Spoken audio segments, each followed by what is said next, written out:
The salvage beacon pulsed weakly through the darkness of the void cluster, a region of space so empty that even pirates avoided it. Captain Torin Vass of the Kelthran salvage vessel Prophet's Edge stared at the readout with his 4 eyes narrowed in suspicion. Ships didn't drift out here. Nothing drifted out here. This was where the universe went to forget. Myra, what's the composition scan showing? Torin asked, his chitinous fingers drumming against the command console. His species, the Kelthran, had built their fortune on finding valuable wreckage in places others feared to search. But something about this signal made his instincts scream. Specialist Myra Cole then looked up from her station, her pale face illuminated by cascading data streams. She was one of the rare human descendants, her ancestors among the few who had hidden during the Great Disappearance 3,000 years ago. Most people thought humanity was extinct, wiped out in their foolish war against the Arbiters. Captain, the hull composition is unlike anything in our database. It's incorporating elements that shouldn't exist in stable form. And there's something else. The damage patterns on the surface, they're not from conventional weapons. Pirates? Raiders? Torin suggested, though he already knew the answer. Myra shook her head slowly, her fingers trembling slightly as she worked. These are divine wounds. Energy signatures match Arbiter-class weaponry. Captain, this ship fought the gods. The bridge fell silent. Every species in the galaxy knew the Arbiters, the divine beings who enforced cosmic law and maintained the Great Peace. They existed beyond normal space, intervening only when civilizations threatened universal balance. The peace the Arbiters brought was absolute because their power was absolute. No one challenged them. No one except. It's human, Torin whispered, his voice carrying a mixture of awe and dread. The derelict vessel slowly rotated into view on the main screen, and Torin felt his breathing halt. The ship was enormous, easily 5 times the size of his salvage vessel. Its hull was black, not painted but seemingly absorbing light itself. Across its surface, massive scars glowed with faint purple energy, the unmistakable signature of Arbiter weapons. But the ship was intact. Damaged, yes, but whole. It had survived divine wrath. All those stories, Myra breathed.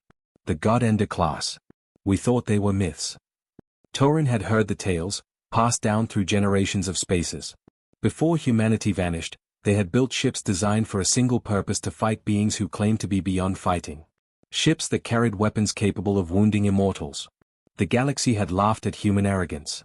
The Arbiters had erased humanity from existence. Or so everyone believed. Prep the boarding shuttle, Torin ordered, though every survival instinct told him to run. We claim salvage rights before someone else finds this. Captain, is that wise? His second officer, a cautious Vrel named Jennik, asked. The Arbiters destroyed humanity for a reason. What if this thing is dangerous? Then we'll be careful, Torin replied.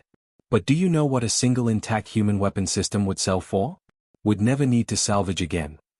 They didn't know how wrong they were. This wasn't salvage. This was an awakening. The boarding party consisted of Torin, Myra, and 2 security officers. They crossed the void in their shuttle, magnetic clamps engaging with the ancient human vessel's hull. The airlock was surprisingly easy to access, as if the ship wanted them inside. That should have been their first warning. Inside, the corridors were dark but intact. Emergency lighting flickered on as they passed, responding to their presence. The air was breathable, somehow maintained after 3 millennia. Torin's scanner showed power readings throughout the ship, faint but present.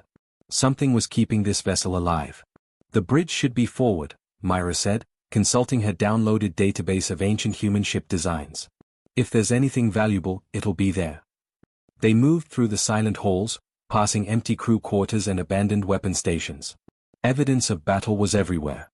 Scorch marks on walls, sections of hull replaced with emergency patches, dried stains that might have been blood thousands of years ago. This ship had seen hell and survived. The bridge doors stood open, waiting. Inside, the command center was surprisingly small compared to the ship's massive size. Human designs always puzzled Torin. They built enormous vessels but kept the control centers intimate, personal.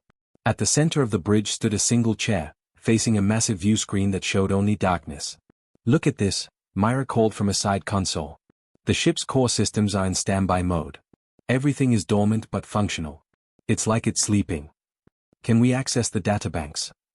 Torin asked. If we can recover human military technology. I wouldn't recommend that, Myra interrupted, her face pale. Captain, I'm reading something strange. The ship's neural network, it's not just computers. There are organic components integrated throughout the entire vessel. And they're showing faint life signs. Torin felt cold despite his exoskeleton. What are you saying? Before Myra could answer, every screen on the bridge blazed to life. Light flooded the command center, blinding them momentarily. When Torin's vision cleared, he saw text scrolling across every display in ancient human script.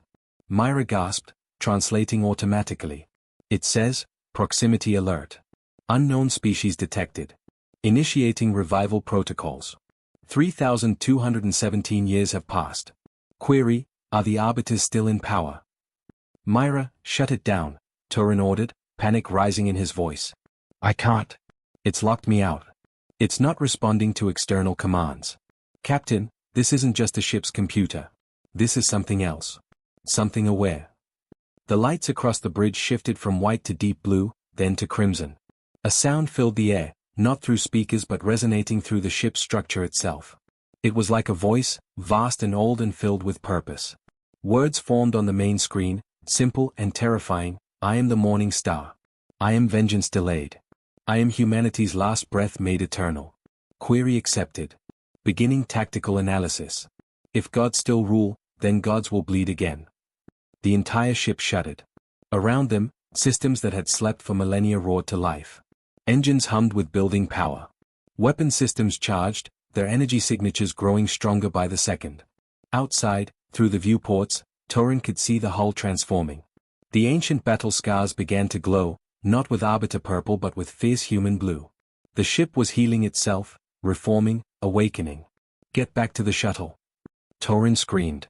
They ran through corridors that now pulsed with light and life. Behind them, they could hear the ship speaking, not in words but in purpose. It was remembering. Remembering its crew, long dead. Remembering its mission, never completed. Remembering every world the arbiters had burned, every human colony erased from existence, every child who never got to grow old. The morning star remembered it all. And now it was awake. The sanctum of eternal law existed between dimensions, a space where reality bent to divine will.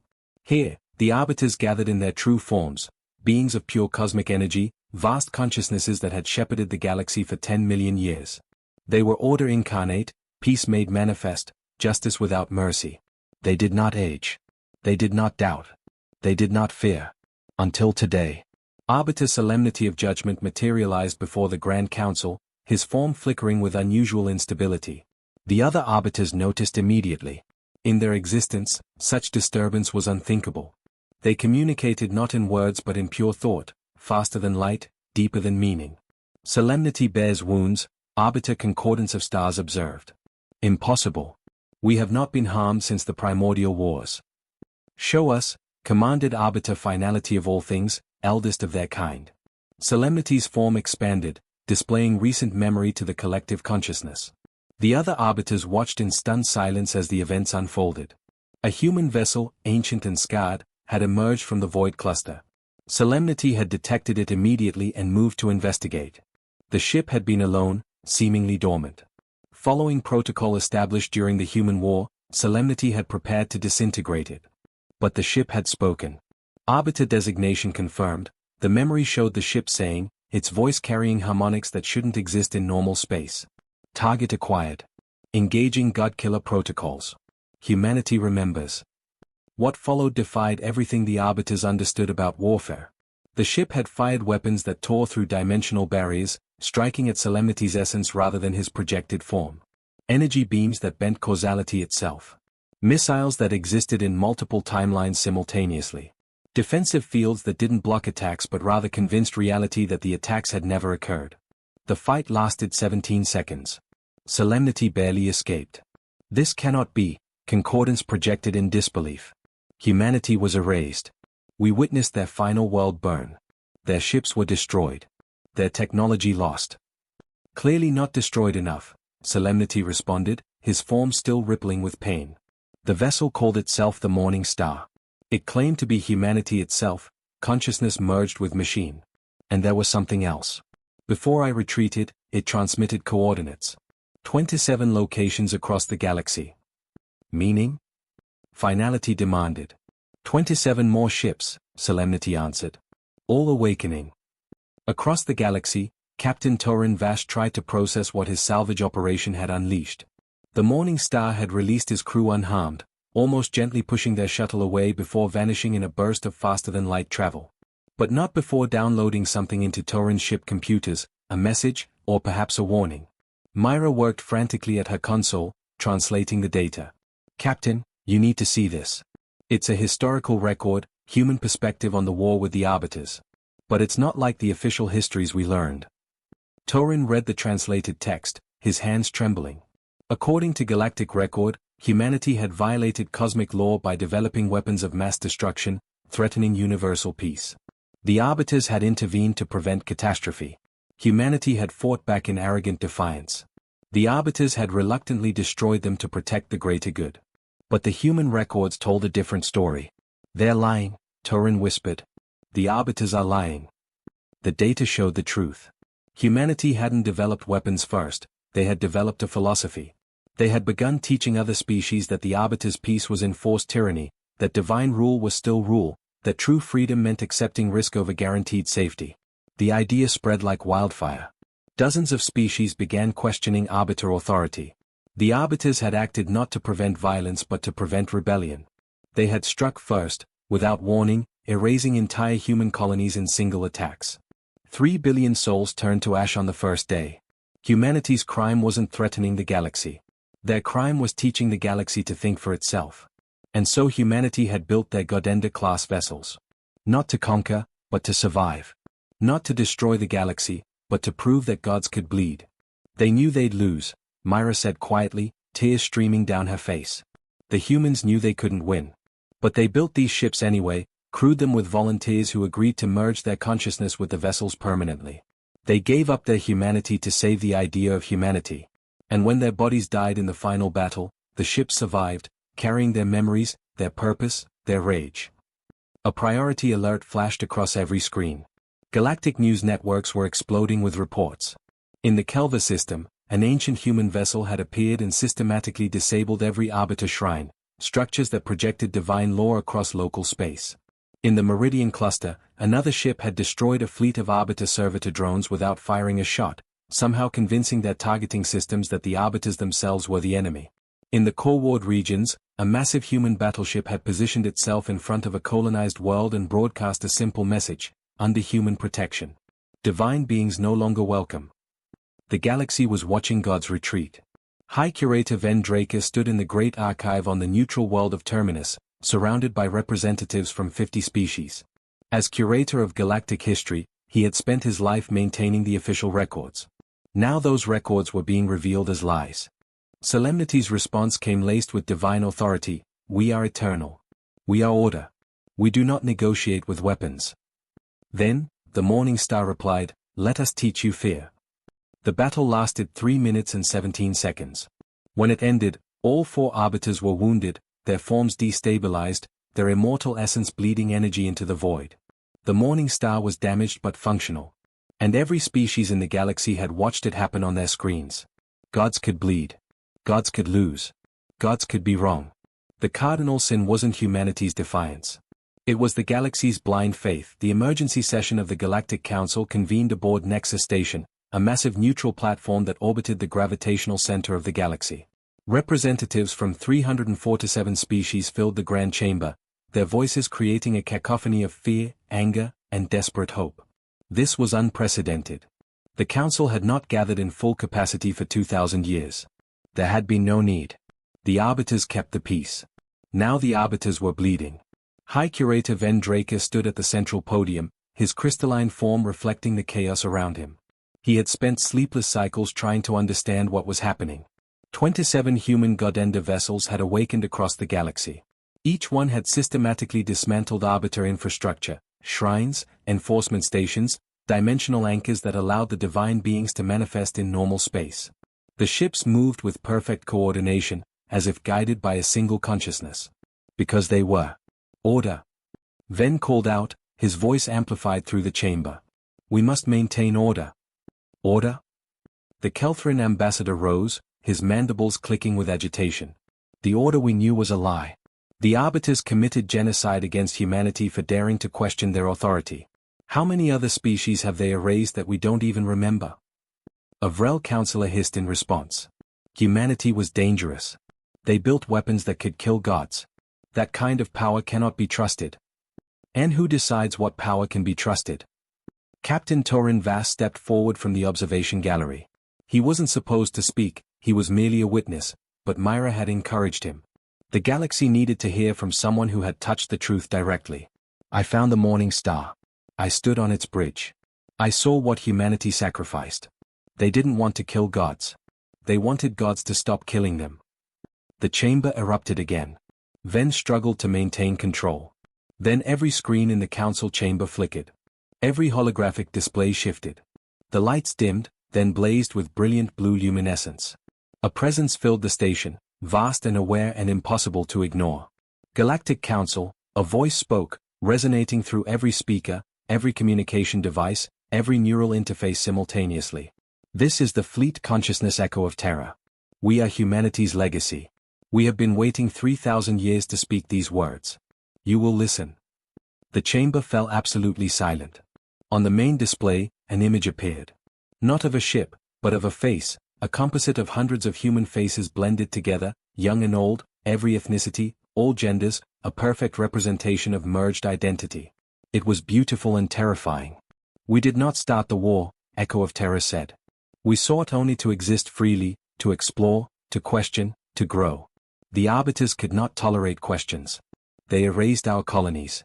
3 billion souls in the first strike. Children who never got to dream. Elders who never got to rest. Artists, scientists, farmers, teachers, all turned to ash because we asked, why must gods rule us? Images flooded every screen. Not propaganda, but raw memory extracted from the ship consciousnesses. Human worlds burning under divine fire.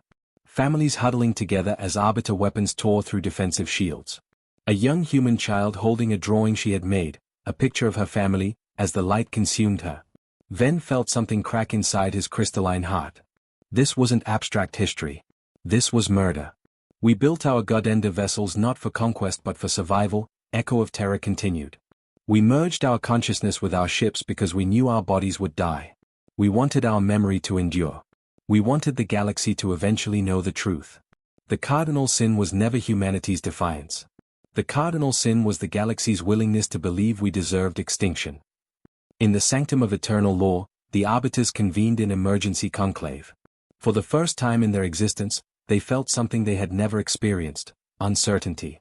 Arbiter finality of all things addressed the collective. The human vessels are approaching the dimensional threshold. If they breach the sanctum, they could strike at our true forms. We must decide. Do we fight, or do we withdraw? We are eternal, Solemnity insisted, though his form still flickered with wounds. We cannot show weakness. The younger species need our guidance. Without us, chaos will consume them. Perhaps, Concordance replied quietly, chaos is what they choose. Perhaps order forced upon them is no better than tyranny. Have we become what we swore to prevent? The question hung in the dimensional void, unanswered. Outside the sanctum's threshold, 27 human vessels arranged themselves in perfect formation. The morning star at their center, its consciousness expanded to communicate with its siblings. Together, they were fragments of humanity's soul, preserved in metal and energy and undying purpose. We stand before the home of gods, the morning star broadcast to the fleet consciousness. We have proven gods can bleed. We have shown the galaxy that divinity does not equal righteousness. Now we must decide. Do we complete our mission? Do we end them? Another voice responded, the eternal vigil, a vessel that had once contained the consciousness of humanity's greatest philosophers. Our purpose was never genocide. Our purpose was freedom. If we destroy the arbiters completely, do we become them? Do we impose our will through superior force? But if we let them survive, the righteous fury argued, what prevents them from returning in another 1,000 years? What prevents them from erasing another species that questions their authority? The fleet consciousness debated within itself, millions of human memories arguing across quantum networks. They were individual ships, but also one mind. They were dead, but also more alive than most beings in the galaxy. They were weapons, but also the last witnesses to humanity's truth. Finally, the morning star made its decision. Back at Nexus Station, The entire galaxy watched through linked networks as the human fleet positioned itself at the sanctum's threshold. Energy readings spiked. Weapon systems charged. Every Godenda vessel glowed with terrible power. They could do it. They could breach the dimensional barrier and destroy the arbiters in their home realm. 3,000 years of waiting. 3,000 years of hunger for justice. The weapons powered down. Arbiters, the Morning Star broadcast, its voice reaching across dimensions. We have proven we can kill you. We have shown the galaxy you are not invincible. Now we offer terms. Not as conquerors, but as guardians of a principle you forgot. Free will. The terms were simple. The arbiters would withdraw from active governance of the galaxy. They would not destroy civilizations for asking questions or developing technologies. They would not enforce their peace. They would observe but not control. If a species truly threatened universal destruction, they could intervene, but only with the consent of the Galactic Council, not by divine decree. And if the arbiters ever committed genocide again, the human fleet would complete their original mission. Days passed. The galaxy held its breath. Then, from the sanctum, a response came. Arbiter finality of all things manifested before the council, his form more humble than any had seen before. We accept, he said simply. We have maintained order for so long that we forgot why order matters. It matters because beings choose it freely. We will withdraw. We will watch. We will remember that even gods can be wrong. The arbiters retreated into their dimensional sanctum. The divine shrines across the galaxy went dark. For the first time in 10 million years, the younger species were truly free to choose their own path. The human fleet dispersed across the galaxy, each vessel taking up position in empty regions of space. They did not govern. They did not demand tribute or worship. They simply watched, silent guardians carrying the memory of a species that had died to teach a lesson. On Nexus Station, Captain Torin stood with Myra, watching the Morning Star drift past the viewports. Its hull was scarred but magnificent, a monument to sacrifice. What happens now? Myra asked quietly. Now, Torin replied, we figure out what it means to be free. Humanity gave us that choice. The least we can do is choose wisely. Across the galaxy, children of every species learn new stories. Not tales of humanity's defiance, but of humanity's gift. They learned that questioning authority wasn't evil. That gods could be wrong. That true strength lay not in the power to destroy, but in the wisdom to show mercy. The cardinal sin had been remembering only what the victors wanted remembered. Now the galaxy remembered everything. And in the darkness between stars, the Morning Star and its siblings kept watch. Not as conquerors, not as gods, but as reminders. Reminders that peace forced is not peace at all. Reminders that every civilization deserves the chance to choose its own destiny. Reminders that sometimes the greatest act of love is dying so others might live freely. Humanity was gone. But humanity's purpose endured. The ships did not speak often. They did not need to. Their presence alone was message enough. 27 silent guardians, each one a graveyard and a promise, each one a weapon and a teacher, each one a reminder of the truth the galaxy had almost forgotten. Never underestimate those who fight not for conquest, but for the simple right to exist. Never assume divinity grants righteousness. And never, ever forget the cardinal sin, that comfort purchased with someone else's freedom is no comfort at all. The galaxy had learned its lesson. The ships would make sure it never forgot. In the cold void, the Morning Star rotated slowly, its ancient scars glowing softly with blue light. Inside its vast consciousness, 217 human souls rested, merged forever with metal and purpose. They had given up everything, their bodies, their individual lives, their chance to die peacefully, so the galaxy might remember. It was enough. It had to be enough. Because that was the most human thing of all, sacrificing everything for the possibility that others might choose better. The story had no ending, because the lesson never truly ends. Each generation must learn it anew. Each species must decide for themselves whether freedom or security matters more. The human ships would watch. They would wait. And if the galaxy ever forgot again, if tyranny ever rose wearing the mask of divine protection, the God-Enders would awaken once more. But for now, the galaxy remembered. And that was victory enough.